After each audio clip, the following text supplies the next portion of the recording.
एक राजकुमारी शक्तिशाली होना चाहती थी। इसके लिए उसे एक नागमणि की जरूरत थी। राजकुमारी हर जगह पर नागमणि ढूंढती है। काफी ढूंढने के बाद राजकुमारी को आगे जंगल में एक तालाब में नागमणि दिखाई देती है, जिसे देखकर राजकुमारी बेहद ही खुश होती है। वह कहती है, इस नागमणि की जरूरत मुझे पूर्णिमा के दिन को पड़ेगी, इसलिए मुझे इसको ले जाना होगा। उसी दिन मैं दुनिया की सबसे शक्तिशाली औरत बन जाऊंगी। और वहाँ राजकुमारी अपने साथ ही नागमणि को ले जाती है। नागमणि पाकर राजकुमारी बेहद ही खुश थी, लेकिन उसे नहीं पता था कि वहाँ नागमणि एक नागिन की है, जो कि जंगल की सबसे खतरनाक नागिन है।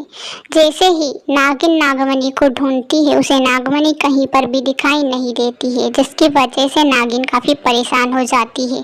फिर वह कहती है कि पता नहीं मेरी नागमणि कहाँ पर गई है, लेकिन जो भी हो उसे मुझे ढूंढना ही होगा, क्योंकि कोई भी उसका गलत इस्तेमाल कर सकता है और मैं यहाँ होने नहीं दूंगी। मुझे अपनी नागमणि को ढूंढना ही होगा, चाहे कुछ भी हो जाए। वह अपनी नागमणि को ढूंढने के लिए अपनी शक्तियों का इस्तेमाल करने लगती है। जैसे ही वह कुछ आगे बढ़ती है, उसे महल में से अपनी नागमणि होने का आभास लगता है। वह सोचती है कि चाहे कुछ भी हो जाए, मुझे यहाँ लगता है कि मेरी नागमणि यहीं पर होगी, मुझे अंदर जाना ही होगा। और नागिन उस महल के अंदर जाती है। अंदर उसे एक राजकुमारी दिखाई देती है, जिसके हाथ में सच में ही नागमणि थी।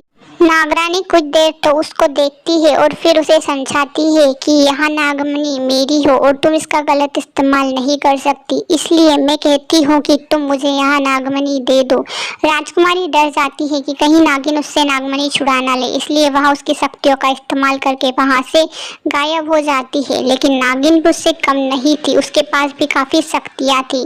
दिन बीतते चले जाते हैं, लेकिन नागमणि का पता अभी तक नागिन को नहीं लगा था। उसकी शक्तियों से वह उसका पता लगा ही रही थी कि अचानक एक दिन उसे एक गुफा में यहाँ आभास हुआ कि उसकी नागमणि यहीं पर है। वहाँ कहने लगी, कुछ भी हो जाए, लेकिन मुझे लगता है कि मेरी नागमणि इस गुफा के अंदर ही है। मुझे जाना होगा और पता करना होगा, वरना आज पूर्णिमा की रात है, वहाँ औरत उसका गलत इस्तेमाल कर सकती है। जैसे ही वह अंदर जाती है तो नागमणि गुफा के अंदर ही होती है। राजकुमारी भी वहीं पर सोई हुई होती है। नागिन अब अपनी नागमणि को पाकर बेहद ही खुश थी। वह सोचती है कि मैं इस राजकुमारी का कुछ भी करूंगी, इससे कोई फायदा नहीं है, इसलिए इससे अच्छा है कि मेरी नागमणि को यहाँ से ले जाती हूँ। मुझे इसको मारकर क्या फायदा मिलने वाला है, वैसे भी यहाँ शक्तिशाली तो बन नहीं पाई है, कुछ किसी का बिगाड़ भी नहीं लेगी, इसलिए मुझे अपनी नागमणि को लेकर यहाँ से जाना होगा। वह अपनी नागमणि को वहाँ से लेकर चली जाती है और राजकुमारी वहीं की वहीं सोई ही रह जाती है।